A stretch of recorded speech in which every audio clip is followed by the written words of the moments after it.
Hi ഓഷ്യന്റെ ഒരു പുതിയ വീഡിയോയിലേക്ക് എല്ലാവർക്കും സ്വാഗതം. ഇന്ന് ജാനുവരി 27-ാം തീയതി നമ്മള് സ്റ്റേറ്റ് സിലബസ് SSLC പഠിക്കുന്ന കുട്ടികൾക്ക് വേണ്ടിയിട്ടുള്ള ബയോളജി റിവിഷൻ സീരീസ് സ്റ്റാർട്ട് ചെയ്യുകയാണ്. സ്റ്റേറ്റ് സിലബസിൽ 10th ഈ തവണ എക്സാം എഴുതാൻ പോകുന്ന എല്ലാ മക്കളെയും ഫോക്കസ് ചെയ്തിട്ടാണ് നമ്മൾ ഈ ഒരു വീഡിയോ സീരീസ് ഇറക്കുന്നത്. എല്ലാ ദിവസവും ദാറ്റ് മീൻസ് എല്ലാ വീക്ക് ഡേയ്സിലും മൺഡേ ടു ഫ്രൈഡേ ഷാർപ്പ് 5 മണിക്ക് നിങ്ങൾക്ക് ക്വസ്റ്റ്യൻസും ആൻസേഴ്സും ഒക്കെ ഡിസ്കസ് ചെയ്യുന്ന ഒരു വീഡിയോ എല്ലാ ദിവസവും ഉണ്ടായിരിക്കും. അപ്പോൾ ഈ റിവിഷനിൽ നമ്മുടെ ഒപ്പം ബയോളജി പഠിക്കാൻ വേണ്ടിയിട്ട് കൂടുക. വീഡിയോ അവസാനം വരെ ആയിട്ട് കാണാൻ ശ്രമിക്കുക. അതുപോലെ തന്നെ നിങ്ങളുടെ ഫ്രണ്ട്സും ഫാമിലിയിൽ ആരെങ്കിലും ഒക്കെ ഇത്തവണ SSLC എക്സാം എഴുതുന്നവരുണ്ടെങ്കിൽ നമ്മുടെ വീഡിയോസും ചാനലും ഒന്ന് അവർക്ക് കൂടെ ഷെയർ ചെയ്ത് കൊടുക്കുക. സോ ദാറ്റ് ഇത് അവർക്കും കൂടെ ഒന്ന് ഹെൽപ്ഫുൾ ആകും, നമുക്കും ഹെൽപ്ഫുൾ ആകും. ഓക്കെ, അപ്പൊ അതുകൊണ്ട് നമുക്ക് വീഡിയോയിലേക്ക് കടക്കാം. അതിന് മുൻപായിട്ട് ആരെങ്കിലും ഒക്കെ എന്റെ ചാനൽ ആദ്യമായിട്ടാണ് എന്നുണ്ടെങ്കിൽ ദയവായി നമ്മുടെ ചാനൽ ഒന്ന് സബ്സ്ക്രൈബ് ചെയ്യുക. തൊട്ടടുത്തുള്ള ബെല്ലൈക്കൺ കൂടെ പ്രസ് ചെയ്യുക. അപ്പോൾ നിങ്ങൾക്ക് ഞാനിടുന്ന വീഡിയോസിന്റെ നോട്ടിഫിക്കേഷൻസ് ഉടനടി ലഭിക്കുന്നതായിരിക്കും. ഓക്കെ, അപ്പൊ നമുക്ക് ഇന്ന് നമ്മൾ ഡിസ്കസ് ചെയ്യാൻ വേണ്ടിയിട്ട് പോകുന്നത് ഏറ്റവും ആദ്യത്തെ ചാപ്റ്റർ ആണ്. ചാപ്റ്ററിലെ ക്വസ്റ്റ്യൻസ് ആൻഡ് ആൻസേഴ്സ് ബേസിക് ആയിട്ട് റിപ്പീറ്റഡ് ആയിട്ട് വരുന്ന കുറെ ക്വസ്റ്റ്യൻസും ആൻസേഴ്സും ഒക്കെ ആയിട്ടാണ് നമ്മൾ ഇന്ന് വന്നിരിക്കുന്നത്. സെൻസേഷൻസ് ആൻഡ് റെസ്പോൺസസ് എന്ന് പറഞ്ഞിട്ടുള്ള ആ ഒരു ചാപ്റ്റർ അതുമായിട്ട് ബേസ് ചെയ്തിട്ടുള്ളതാണ് നമ്മൾ ഇന്നത്തെ ക്വസ്റ്റ്യൻസ് ആൻഡ് ആൻസേഴ്സ്. ഓക്കെ, അപ്പോൾ ഇതുപോലെ എല്ലാ ചാപ്റ്റേഴ്സിന്റെയും 7 ചാപ്റ്റേഴ്സിന്റെയും നമ്മൾ ഒരു ആദ്യത്തെ സെറ്റ് കംപ്ലീറ്റ് ചെയ്യും. 7 അല്ല 8 ചാപ്റ്റേഴ്സിന്റെയും നമ്മൾ കംപ്ലീറ്റ് ചെയ്യും. അതിനുശേഷം പിന്നീട് മിക്സഡ് ആയിട്ട് എല്ലാ ചാപ്റ്റേഴ്സിൽ നിന്നും വളരെ ഇമ്പോർട്ടന്റ് ആയിട്ടുള്ള ക്വസ്റ്റ്യൻസ് ആയിട്ടായിരിക്കും ആദ്യത്തെ 8 എണ്ണം കംപ്ലീറ്റ് ചെയ്തതിന് ശേഷം വരുന്നുണ്ടായിരിക്കും. ഓക്കെ, അപ്പൊ ആ ഒരു രീതിയിലാണ് നമ്മൾ റിവിഷൻ പ്ലാൻ ചെയ്തിരിക്കുന്നത്. എന്തായാലും വഴി അറിയാം എന്തൊക്കെ സർപ്രൈസ് എലമെന്റ്സ് ആണ് റിവിഷൻ സെഷനിലുള്ളത് എന്നുള്ളത് അറിയാം. ഓക്കെ, ശരി, അപ്പൊ നമുക്ക് സ്റ്റാർട്ട് ചെയ്യാം. ഇന്നത്തെ ഏറ്റവും ആദ്യത്തെ ക്വസ്റ്റ്യൻ ഏതാണെന്ന് നമുക്ക് നോക്കാം. ബ്രെയിൻ റിലേറ്റഡ് ആയിട്ട് ഒരു ക്വസ്റ്റ്യൻ ആണ്. Brain has a fluid which is formed from blood and reabsorbed into the blood. Identify the fluid എന്ന് പറയുന്നതാണ് ആദ്യത്തെ question. What are the functions of that fluid എന്ന് പറയുന്നതാണ് രണ്ടാമത്തെ ക്വസ്റ്റ്യൻ. നമ്മുടെ ബ്രെയിനിൽ ഒരു ഫ്ലൂയിഡ് ഉണ്ട് അല്ലെ, ആ ഫ്ലൂയിഡ് ബ്ലഡിൽ നിന്നുണ്ടായി ബ്ലഡിലേക്ക് തന്നെ തിരിച്ച് റീഅബ്സോർബ് ചെയ്യപ്പെടുന്ന ഒരു ഫ്ലൂയിഡ് ആണെങ്കിൽ അതിന്റെ പേര് എന്താ, അതിന്റെ ഫംഗ്ഷൻ എന്ത്? 2 മാർക്കിന്റെ ഒരു ക്വസ്റ്റ്യൻ ആണ്. ഈ ഒരു ഫ്ലൂയിഡ് ബേസ് ചെയ്തിട്ടുള്ള ക്വസ്റ്റ്യൻസ് ഒരുപാട് തവണ റിപ്പീറ്റഡ് ആയിട്ട് ചോദിച്ചിരിക്കുന്നതാണ്. ഈ ഒരു സെഷനിൽ തന്നെ നിങ്ങൾക്ക് ഒരുപാട് തവണ ഈ ഒരു ഫ്ലൂയിഡിനെ പറ്റിയിട്ടുള്ള ക്വസ്റ്റ്യൻസ് വരുന്നതായിട്ട് കാണാൻ സാധിക്കും. ഓക്കെ, അപ്പോൾ എല്ലാ മക്കളും അറിയുന്നവരാണ് എന്നുണ്ടെങ്കിൽ ടെക്സ്റ്റ് ബുക്ക് റെഫർ ചെയ്യാതെ ആൻസർ ചെയ്യാൻ വേണ്ടിയിട്ട് ശ്രമിക്കുക. അറിയാത്തവരാണ് എന്നുണ്ടെങ്കിൽ നമ്മളുടെ ടെക്സ്റ്റ് ബുക്ക് ഒക്കെ ഒന്ന് നോക്കി കണ്ടുപിടിച്ചിട്ട് ആൻസർ ചെയ്യാൻ വേണ്ടിയിട്ട് ശ്രമിക്കുക കേട്ടോ. ഓക്കെ, അപ്പൊ നമുക്ക് എന്തായാലും ഇതിന്റെ ആൻസർ നോക്കാം. പരമാവധി നമ്മളുടെ ഒപ്പം പ്രാക്ടീസ് ചെയ്യുമ്പം ഒന്ന് പോസ് ചെയ്ത് സ്വന്തമായിട്ടൊന്ന് ആൻസർ ഒക്കെ കണ്ടുപിടിച്ചതിന് ശേഷം നമ്മുടെ ആൻസേഴ്സ് കേൾക്കുക. സോ ദാറ്റ് നിങ്ങൾക്ക് തെറ്റു പറ്റുന്നത് എവിടെയാണ് എന്നുള്ളത് നിങ്ങൾക്ക് മനസ്സിലാവും. അതല്ലാതെ കേട്ട് പോയി കഴിഞ്ഞാൽ പലപ്പോഴും ആ ആൻസറിന്റെ ഒരു പെർസെപ്ഷൻ കറക്റ്റ് ആയിട്ട് വരത്തില്ല. ഓക്കെ, അപ്പൊ അതുകൊണ്ട് അങ്ങനെ ആദ്യം പറഞ്ഞ ഒരു മെത്തേഡ് ഫോളോ ചെയ്യാൻ വേണ്ടിയിട്ട് ശ്രമിക്കാം കേട്ടോ. നമുക്ക് ആൻസേഴ്സ് നോക്കാം. ഐഡന്റിഫൈ ദ ഫ്ലൂയിഡ് എന്ന് പറഞ്ഞു കഴിഞ്ഞാൽ ഒബ്വിയസ്ലി ബ്രെയിനിൽ ആകെക്കൂടെ ഒരൊറ്റ ഫ്ലൂയിഡേ ഉള്ളൂ, that is cerebrospinal fluid. And അതിന്റെ ഫംഗ്ഷൻ എന്ന് പറയുന്നത് first of all it provides nutrient and oxygen to brain tissues. ബ്രെയിനിന്റെ ടിഷ്യൂസിലേക്ക് ആവശ്യമായിട്ടുള്ള ന്യൂട്രിയൻസും ഓക്സിജനും ഒക്കെ പ്രൊവൈഡ് ചെയ്യുന്നത് ഈ ഒരു ഫ്ലൂയിഡ് ആണ്. അതുപോലെ തന്നെ ബ്രെയിനിനെ ഇഞ്ചുറീസിൽ നിന്നൊക്കെ പ്രൊട്ടക്ട് ചെയ്യുന്നതും സത്യത്തിൽ എന്താണ്, ഈ പറയുന്ന ഒരു ഫ്ലൂയിഡ് തന്നെയാണ്. പിന്നെ ഒരു കാര്യം കൂടെ പറയാം. ആക്ച്വലി നമ്മളുടെ ബ്രെയിനിന് അത്യാവശ്യം കനമുണ്ട്. നമ്മളുടെ ഒരു അത്യാവശ്യം വെയിറ്റ് ഉള്ള ഒരു സാധനമാണ്. പക്ഷെ വാട്ട് ഹാപ്പൻസ് ഈസ് ലൈക്ക് ഇത് നമ്മളുടെ സ്കള്ളിനകത്ത് ഇരിക്കുമ്പോൾ actually we are not feeling any kind of weight for our face, അല്ലെങ്കിൽ നമ്മുടെ ഹെഡിന് എന്തെങ്കിലും ഒരു വെയിറ്റ് ഉള്ളതായിട്ട് നമുക്ക് തോന്നുന്നില്ല അല്ലെ. ബ്രെയിനിന് എന്തെങ്കിലും വെയിറ്റ് ഉള്ളതായിട്ട് നമുക്ക് തോന്നുന്നില്ല. കാരണം നമ്മുടെ ബോഡിയുടെ ഏറ്റവും അപ്പർ പാർട്ടിൽ ഒരു വെയിറ്റ് ഉള്ള സാധനം വെച്ചിട്ടും we are not at all concerned about that weight. And അതിന് കാരണം ഇതിങ്ങനെ ഈ ഒരു ഫ്ലൂയിഡിനകത്ത് ഇങ്ങനെ വളരെ ബോയിന്റ് ആയിട്ട് ഇങ്ങനെ ഒഴുകി ഫ്ലോട്ട് ചെയ്ത് നടക്കുന്നത് കൊണ്ടിട്ടാണ്. So cerebrospinal fluid is actually helping to that kind of ഒരു ഫീലിംഗ് ഓൾസോ. ഓക്കെ, അതൊരു എക്സ്ട്രാ ഇൻഫർമേഷൻ ആണ്. നിങ്ങളുടെ ടെക്സ്റ്റ് ബുക്കിൽ പറഞ്ഞിരിക്കുന്നത് ഈ 2 പോയിന്റ്സ് ആണ്. അപ്പൊ ഈ 2 പോയിന്റ്സ് മെൻഷൻ ചെയ്താലും മതിയായിരിക്കും. ഓക്കെ, പിന്നെ ഇടയിൽ കൂടെ ഒരു കാര്യം പറയാം. നമ്മൾ ബേസിക്കലി ഇത് ഒരു ഇംഗ്ലീഷ് മീഡിയത്തിൽ ഉള്ള ക്വസ്റ്റ്യൻസ് വെച്ചിട്ട് ക്വസ്റ്റ്യൻസ് ഇംഗ്ലീഷിൽ കാണിച്ചിട്ടുള്ള ഒരു സെഷൻ ആണ്. മലയാളം മീഡിയം വേണമെന്നുണ്ടെങ്കിൽ നമ്മളുടെ അടുത്ത് ഒന്ന് കമന്റ് സെക്ഷനിലൂടെ അറിയിക്കുക. അപ്പോൾ നമ്മൾ മലയാളം മീഡിയത്തിലേക്ക് ക്വസ്റ്റ്യൻസ് ആഡ് ചെയ്തിട്ട് ഇതിനകത്തേക്ക് ആഡപ്പ് ചെയ്തിട്ട് കൊണ്ടുവരുന്നതായിരിക്കും. ഓക്കെ, ശരി, ഇനി അടുത്തത് നോക്കാം. Synapse has a major role in controlling the direction of impulses. Justify the statement citing appropriate evidence. എന്താ പറഞ്ഞിരിക്കുന്നത്? നമ്മളുടെ ഇമ്പൾസസിന്റെ ഡയറക്ഷൻ കൺട്രോൾ ചെയ്യുന്നതിൽ സിനാപ്സിന് വളരെ മേജർ ആയിട്ടുള്ള ഒരു റോൾ ഉണ്ട്. What is A synapse? Synapse എന്ന് പറഞ്ഞാൽ എന്താണെന്നുള്ളത് ഏറ്റവും ആദ്യം മനസ്സിലാക്കിയാൽ മാത്രമേ ഈ ഒരു ക്വസ്റ്റൻ ആൻസർ ചെയ്യാൻ പറ്റുള്ളൂ. എവിഡൻസ് സഹിതം നിങ്ങളുടെ ഈ ഒരു സ്റ്റേറ്റ്മെന്റിന് ജസ്റ്റിഫിക്കേഷൻ കൊടുക്കുക എന്നാണ് പറയുന്നത്. So actually what is synapse? Synapse എന്ന് പറഞ്ഞു കഴിഞ്ഞാൽ that is the junction between two neurons അല്ലെ. അല്ലാന്നുണ്ടെങ്കിൽ ഒരു ന്യൂറോണും ഒരു മസ്കുലർ സെല്ലും അല്ലെങ്കിൽ ഒരു ന്യൂറോണും ഒരു ഗ്ലാൻഡുലർ സെല്ലും തമ്മിൽ അതിന്റെ ഇടയിലുള്ള ഒരു ഗ്യാപ്പിനെയാണ് what we call a synapse. അപ്പൊ അതുകൊണ്ട് ഡിറക്ഷൻ ഓഫ് ഇമ്പൾസസിനെ കൺട്രോൾ ചെയ്യാൻ സിനാപ്സിന് എന്താണ് റോൾ ഉള്ളത്, അതാണ് നിങ്ങൾ എവിഡൻസ് സഹിതം എക്സ്പ്ലെയിൻ ചെയ്യേണ്ടതായിട്ടുള്ളത്. ഓക്കെ, അപ്പൊ ഇത് ഒരു 2 മാർക്ക് ക്വസ്റ്റ്യൻ അഗെയിൻ ആണ്. ആൻസർ എന്തായാലും നമുക്ക് നോക്കാം. സിനാപ്സിൽ നിന്ന് നമുക്ക് കാണാൻ പറ്റുന്ന ഒരു കൈൻഡ് ഓഫ് ഒരു കെമിക്കൽ ആണ്, that is what we call as neurotransmitters അല്ലെ. Neurotransmitters secrete from the synaptic knob to the synaptic cleft. So impulse can travel only from a neuron's axonite to dendrite of another neuron through the synapse. For this reason, the synapse has a major role in controlling the direction of the impulse. എന്താ പറയുന്നത്, neuro transmitters എന്ന് പറഞ്ഞ chemicals ഉണ്ട്. സിനാപ്സിൽ നമുക്ക് അതിന്റെ presence കാണാൻ സാധിക്കും. അതിനെ സെക്രീറ്റ് ചെയ്യുന്നത് ആക്ച്വലി ഒരു ന്യൂറോണിന്റെ ഏറ്റവും എൻഡ് പോർഷൻ ആയിട്ടുള്ള സിനാപ്റ്റിക് നോബുകളാണ്. ആ സിനാപ്റ്റിക് നോബ് അതിനെ സെക്രീറ്റ് ചെയ്തിട്ട് നമുക്കത് എവിടെ കാണാൻ പറ്റും, സിനാപ്റ്റിക് ക്ലെഫ്റ്റ് എന്ന് പറഞ്ഞ ചെറിയ ചെറിയ കുഴികളുണ്ടല്ലോ ആ ഒരു സിനാപ്സിന്റെ ആ ഒരു ഭാഗത്ത് കാണുന്നത്, അവിടെ നമുക്ക് കാണാൻ സാധിക്കും. അതുകൊണ്ട് തന്നെ ഇമ്പൾസസിന് എവിടെ തൊട്ട് എവിടെ വരെ ട്രാവൽ ചെയ്യാൻ പറ്റുള്ളൂ, ന്യൂറോണിന്റെ ആക്സോണൈറ്റിന്റെ അടുത്താണ് സിനാപ്റ്റിക് നോബ് കാണുന്നത് അല്ലെ. ആക്സോണൈറ്റിൽ നിന്ന് അടുത്ത ന്യൂറോണിന്റെ ഡെൻഡ്രൈറ്റ്, കാരണം ഈ ന്യൂറോ ട്രാൻസ്മിറ്ററിനെ വാങ്ങാനിരിക്കുന്നത് തൊട്ടടുത്ത ന്യൂറോണിന്റെ ഡെൻഡ്രൈറ്റ് ആയിരിക്കും അല്ലെ. അപ്പൊ ഈ പറയുന്ന പോലെ ആക്സോണൈറ്റിന്റെ അറ്റത്തെത്തി അതിന്റെ അറ്റത്ത് സിനാപ്റ്റിക് നോബിലൂടെ ഈ പറയുന്ന ന്യൂറോ ട്രാൻസ്മിറ്റേഴ്സ് ഉണ്ടായി സിനാപ്റ്റിക് ക്ലെഫ്റ്റിലെത്തി സിനാപ്സിലൂടെ അടുത്ത ന്യൂറോണിന്റെ ഡെൻഡ്രൈറ്റിലേക്ക് ആരെത്തുന്നു, ഈ പറയുന്ന ന്യൂറോ ട്രാൻസ്മിറ്റേഴ്സ് എത്തുന്നു. അതുകൊണ്ട് തന്നെ നമുക്ക് എന്ത് പറയാം, നമ്മുടെ ഇമ്പൾസിന്റെ, അത് എവിടെ ഉണ്ടായ ഇമ്പൾസ് ആയിക്കോട്ടെ, ബോഡിയുടെ ഏത് പാർട്ടിൽ ഉണ്ടായ ഇമ്പൾസ് ആയാലും അതിന്റെ ഡിറക്ഷനെ കൺട്രോൾ ചെയ്യുന്നതില് നമ്മളുടെ സിനാപ്സിന് വളരെ ഇമ്പോർട്ടന്റ് ആയിട്ടുള്ള ഒരു റോൾ ഉണ്ട് എന്ന് വേണം മനസ്സിലാക്കാനായിട്ട്. ഓക്കെ, ശരി. ഇനി അടുത്ത ക്വസ്റ്റ്യൻ നോക്കാം. The major symptoms of a disease affecting the nervous system are given below. Analyze the symptoms and answer the questions. കുറച്ച് സിംറ്റംസ് തന്നിട്ടുണ്ട്. പ്രധാനമായിട്ടും നമ്മുടെ നെർവസ് സിസ്റ്റത്തിനെ ബാധിക്കുന്ന കുറച്ച് അസുഖങ്ങളുമായിട്ട് റിലേറ്റ് ചെയ്തിട്ടുള്ള കുറച്ച് സിംറ്റംസ് ആണ് തന്നിരിക്കുന്നത്. അപ്പോ ആ ഒരു അസുഖത്തിന്റെ സിംറ്റംസ് അനലൈസ് ചെയ്തിട്ട് ക്വസ്റ്റ്യൻ ആൻസർ ചെയ്യുക എന്നുള്ളതാണ് നിങ്ങളുടെ അടുത്ത് പറഞ്ഞിരിക്കുന്ന കാര്യം. 4 സിംറ്റംസ് ആണ് പ്രധാനമായിട്ടും, 3 സിംറ്റംസ് ആണ് പ്രധാനമായിട്ടും ഇവിടെ കൊടുത്തിരിക്കുന്നത്. Loss of body balance, irregular movement of muscles and profuse salivation. Okay, അപ്പോ ഈ 3 സിംറ്റംസ് ഉപയോഗിച്ച് നിങ്ങൾ ഈ അസുഖം ഏതാണെന്നും ഇതിന് കാരണം എന്താണെന്നും കണ്ടുപിടിക്കേണ്ടതായിട്ടുണ്ട്. ബോഡി ബാലൻസ് നഷ്ടപ്പെടുന്നതും മസിൽസ് ഒരു കൃത്യമല്ലാത്ത രീതിയിൽ മൂവ് ചെയ്യുന്നതും വായിൽ നിന്ന് ഇങ്ങനെ ഉമിനീരിങ്ങനെ പോന്നുകൊണ്ടിരിക്കുന്നതൊക്കെ എന്ത് അസുഖത്തിന്റെ സിംറ്റം ആണ്. പ്രധാനമായിട്ടും ഒരു കാര്യം മനസ്സിലാക്കേണ്ട, ഒരു ബേസിക് അണ്ടർസ്റ്റാൻഡിങ് വേണ്ടത് എന്താണെന്ന് വെച്ച് കഴിഞ്ഞാൽ നെർവസ് സിസ്റ്റത്തിനെ ബാധിക്കുന്ന ആകെ 3 അസുഖങ്ങൾ നിങ്ങൾക്ക് പഠിക്കാനുള്ളൂ. Alzheimer's, Parkinson's, epilepsy. അൾഷിമേഴ്സ് എന്ന് പറയുന്നതിന് ഏറ്റവും പ്രധാനപ്പെട്ട സിംറ്റം ആയിട്ട് ഓർത്തു വെക്കേണ്ട ഒരെണ്ണമാണ് ലോസ് ഓഫ് മെമ്മറി നഷ്ടപ്പെടുന്നു എന്നുള്ളത്. എപ്പിലെപ്സിയുടെ ഏറ്റവും പ്രധാനപ്പെട്ട ഒരു സിംറ്റം ആയിട്ട് കരുതേണ്ട ഒന്നാണ് ഫ്രോത്തി ഡിസ്ചാർജ്, വായിൽ നിന്ന് ഒരയുമ്പോൾ അധികം വരുന്നില്ലേ അത്. ഇനി പാർക്കിൻസൺസിന്റെ ഏറ്റവും വലിയ സിംറ്റം ആണ് പ്രൊഫ്യൂസ് സലൈവേഷൻ എന്ന് പറയുന്നത്. വായിൽ ഇങ്ങനെ കുഞ്ഞു കുട്ടികൾ ഡ്രൂൾ ചെയ്യില്ലേ, അതുപോലെ ഇങ്ങനെ പോന്നുകൊണ്ടിരിക്കും. ദാറ്റ് ഈസ് ലൈക്ക് നമുക്ക് കൺട്രോൾ ചെയ്യാൻ പറ്റുന്നില്ല, we are not aware about that, അങ്ങനത്തെ ഒരു രീതിയിൽ. അപ്പോൾ പ്രൊഫ്യൂസ് സലൈവേഷൻ എപ്പോഴെങ്കിലും കണ്ടാൽ ഉടനെ തന്നെ മനസ്സിലാക്കുക that it is Parkinson's. Froth discharge എന്ന് കണ്ടാൽ that is epilepsy, and loss of memory എന്ന് കണ്ടാൽ ദാറ്റ് ഈസ് അൾഷിമസ്. കിട്ടിയോ? അപ്പൊ അങ്ങനെയാണെന്നുണ്ടെങ്കിൽ ഐഡന്റിഫിക്കേഷൻ ഈസി ആയല്ലോ. ഇനി കോസ് എന്തായാലും പഠിച്ചേ പറ്റുള്ളൂ. അപ്പൊ എന്തായാലും നമുക്ക് ആൻസർ നോക്കാം. ഐഡന്റിഫിക്കേഷൻ ഈസി ആയി കിട്ടിയ സ്ഥിതിക്ക് identify the disease that is Parkinson's. ഇനി ഇതിനുള്ള കാരണം, കോസ് എന്താന്ന് വെച്ച് കഴിഞ്ഞാല് destruction of specialised ganglions in the brain and decrease in the production of neuro transmitter dopamine in the brain. അല്ലെ, ആ ഡിസ്ട്രക്ഷന്റെ സ്പെല്ലിംഗിൽ ഒരു ചെറിയ വ്യത്യാസമുണ്ട് കേട്ടോ. നമ്മുടെ ബ്രെയിനിലുള്ള ചില സ്പെഷ്യൽ ആയിട്ടുള്ള ഗാംഗ്ലിയോൺസ് നശിച്ചു പോകുന്നതും അതുപോലെ തന്നെ ബ്രെയിനിലേക്ക് എത്തേണ്ട ന്യൂറോ ട്രാൻസ്മിറ്റർ ആണ് ഡോപ്പമൈൻ. 2 ന്യൂറോ ട്രാൻസ്മിറ്റേഴ്സിന്റെ പേര് നമുക്ക് പഠിക്കാനുണ്ട് അല്ലെ, ഡോപ്പമിനും അതുപോലെ തന്നെ അസിറ്റൈൽ കൊളൈനും.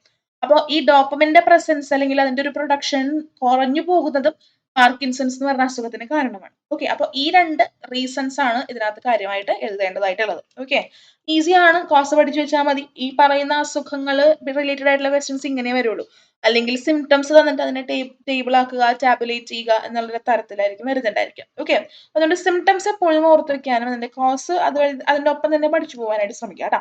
നെക്സ്റ്റ് ക്വസ്റ്റ്യൻ നോക്കാം. Impulses are formed due to the change in the distribution of ions on either side of the plasma membrane of a neuron. എന്തുകൊണ്ടാണ് ഇമ്പൾസ് ഉണ്ടാകുന്നത്? നമുക്കറിയാം പ്ലാസ്മ മെംബ്രെയിൻ ഉണ്ട്. ന്യൂറോണിന്റെ ആക്സോണിന് ചുറ്റും പ്ലാസ്മ മെംബ്രെയിൻ കാണും. അതിന്റെ രണ്ട് വശത്തുമുള്ള ചാർജസ് എന്ന് പറയുന്നത് ഡിഫറെന്റ് ആണ് അല്ലെ. അയണിക് ഡിസ്ട്രിബ്യൂഷൻ എന്ന് പറയുന്നത് ഡിഫറെന്റ് ആണ്. അതിൽ മാറ്റം ഉണ്ടാകുമ്പോഴാണ് ഇമ്പൾസസ് രൂപപ്പെടുന്നത് എന്നുള്ളൊരു സ്റ്റേറ്റ്മെന്റ് ആണ് അവിടെ കൊടുത്തിരിക്കുന്നത്. ക്വസ്റ്റ്യൻ എ നോക്കുക. What changes occur to the charges on either side of the plasma membrane during impulse formation? Which factor causes this? Impulse form ചെയ്യുന്ന സമയത്ത് ഈ പ്ലാസ്മ മെമ്പറിന്റെ രണ്ട് വശങ്ങളിലുള്ള ചാർജുകൾക്ക് എന്ത് മാറ്റം സംഭവിക്കുന്നു എന്നുള്ളതും എന്ത് ഫാക്ടർ ആണ് ഇതിന് കാരണമാകുന്നത് എന്നുള്ളത് മനസ്സിലാക്കുക. അതാണ് ചോദ്യം. ബി ചോദ്യം നോക്കുക. How does charge difference transmits from one part of the neuron to the other? ഒരു പാർട്ട് ന്യൂറോണിന്റെ ഒരു പാർട്ടിൽ നിന്ന് മറ്റൊരു പാർട്ടിലേക്ക് എങ്ങനെയാണ് ഇമ്പൾസസിനെയൊക്കെ ട്രാൻസ്മിറ്റ് ചെയ്യുന്നതിന് ഈ ചാർജിലെ വ്യത്യാസം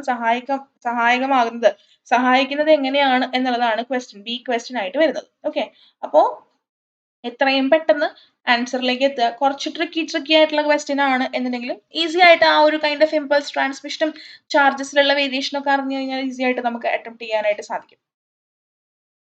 ഓക്കെ, അപ്പൊ അതുകൊണ്ട് നമുക്ക് ആൻസർ നോക്കാം. ഫസ്റ്റ് വൺ എന്ന് പറയുന്നത് ഔട്ടർ സൈഡ്, പുറം ഭാഗം എന്ന് പറയുന്നത് ദാറ്റ് ഈസ് ഒബ്വിയസ്ലി പ്ലാസ്മ മെംബ്രെയിന്റെ പുറം വശം എന്ന് പറയുന്നത് പോസിറ്റീവ്ലി ചാർജ്ഡും ഉൾവശം നെഗറ്റീവ്ലി ചാർജ്ഡുമാണ് അല്ലെ.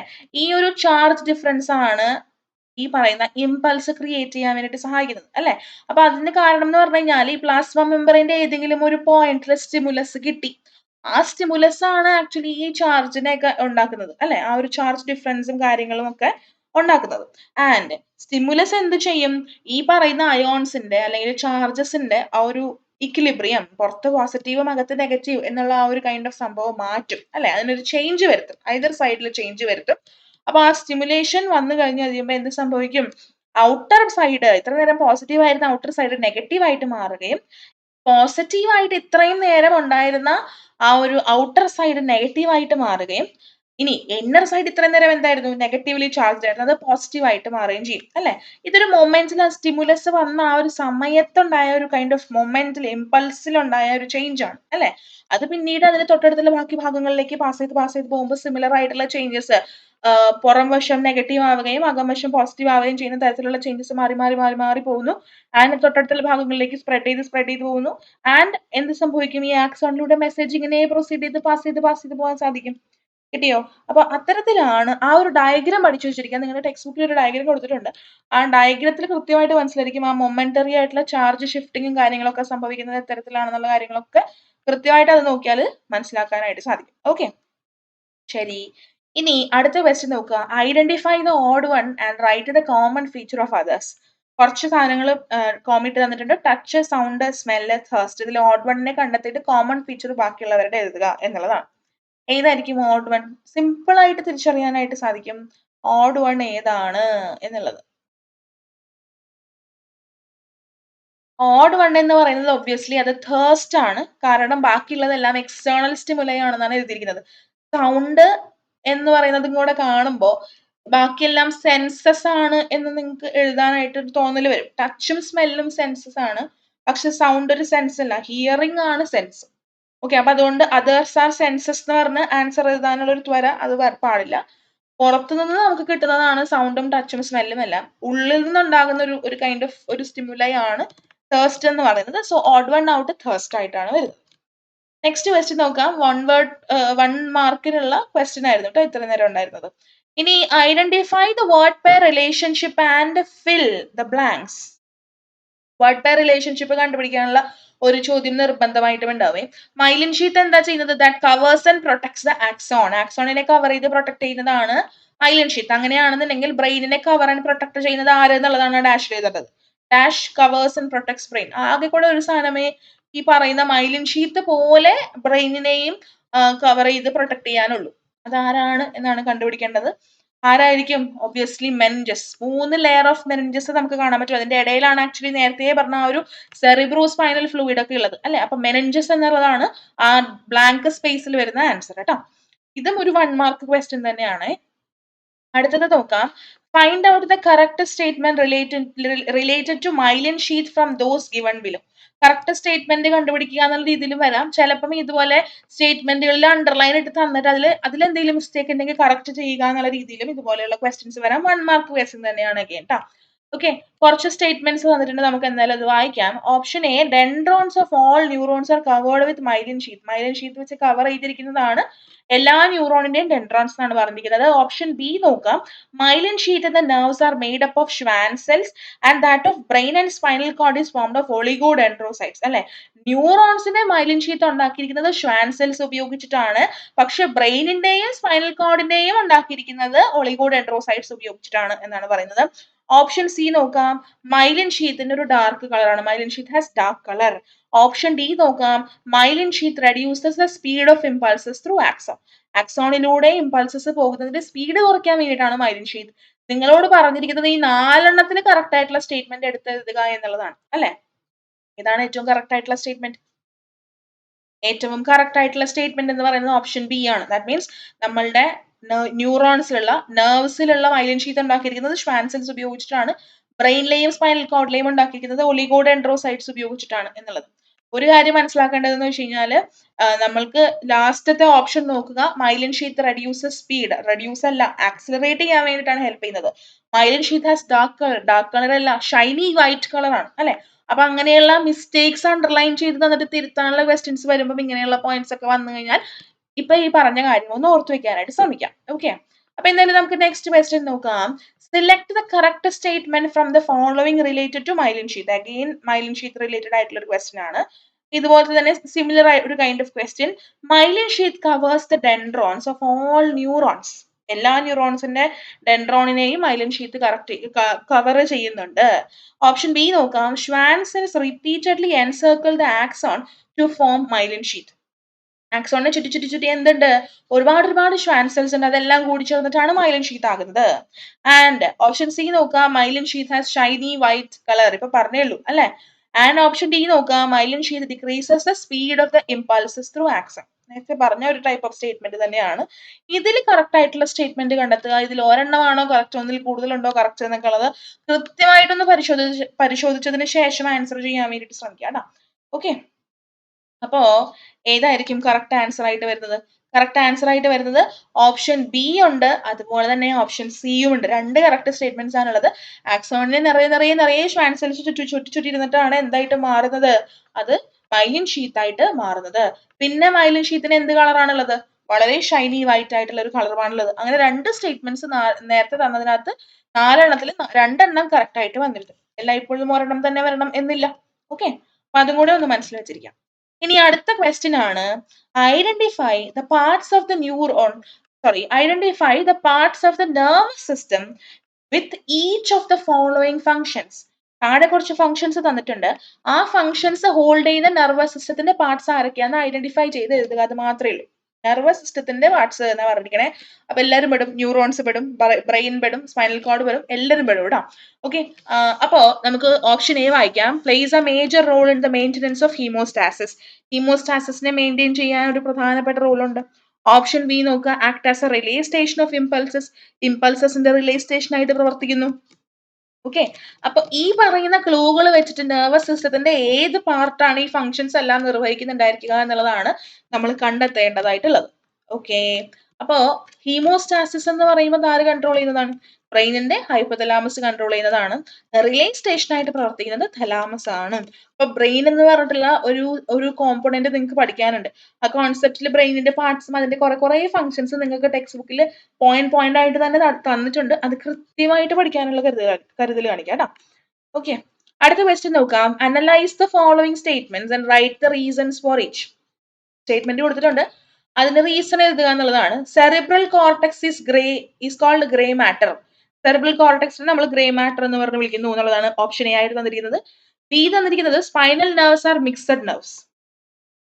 ഇതിന് റീസൺസ് എഴുതുക എന്നുള്ളതാണ്. ഒന്നാമത്തത് ഈസി ആണ് അല്ലേ, പക്ഷെ രണ്ടാമത്തെ ഒരു ഇച്ചിരി ടാസ്ക് ആണ്. എന്നാലും കണ്ടെത്താൻ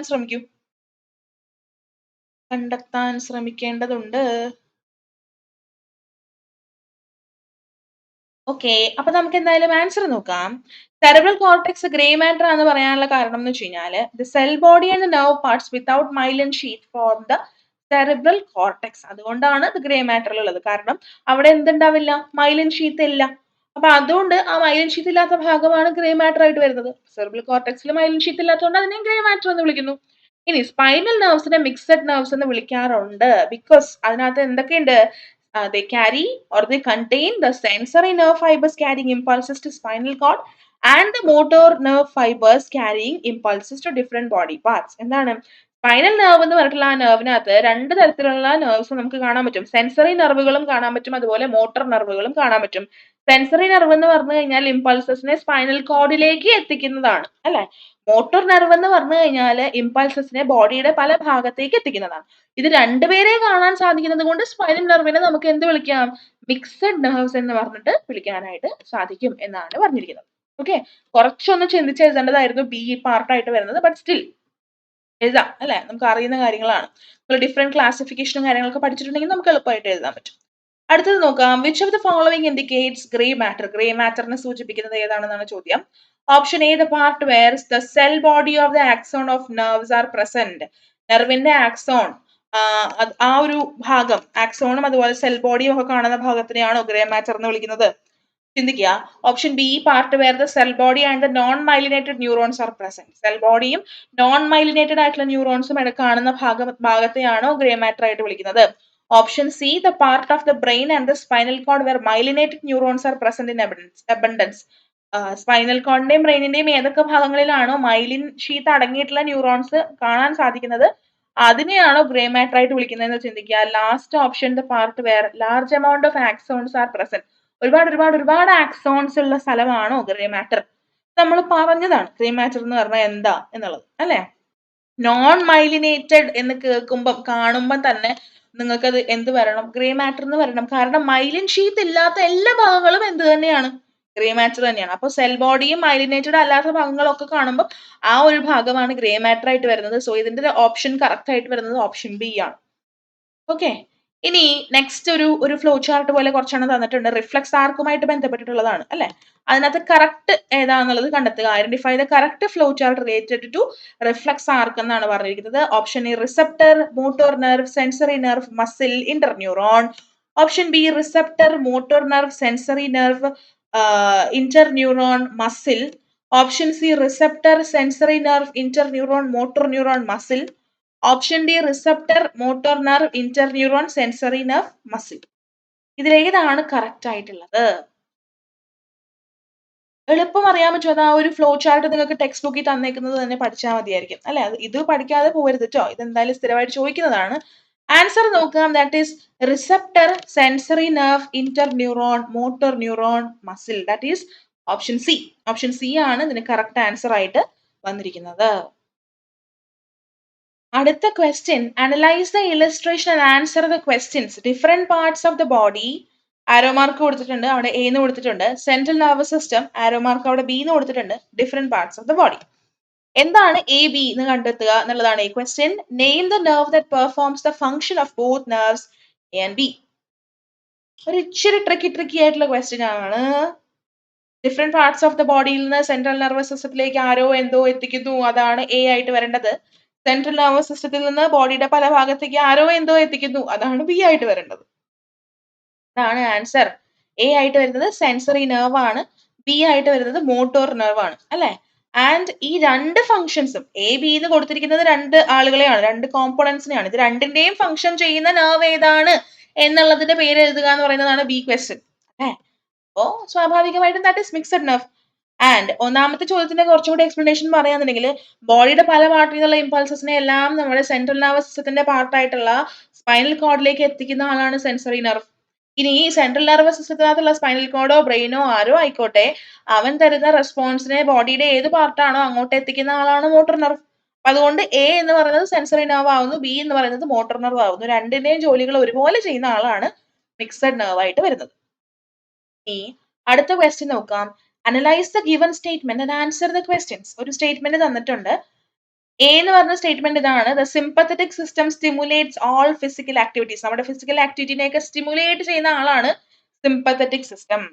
ഓപ്ഷൻ ബി ആയിട്ട് തന്നിരിക്കുന്നത് sympathetic system stimulates some physical activity and reduces certain functions.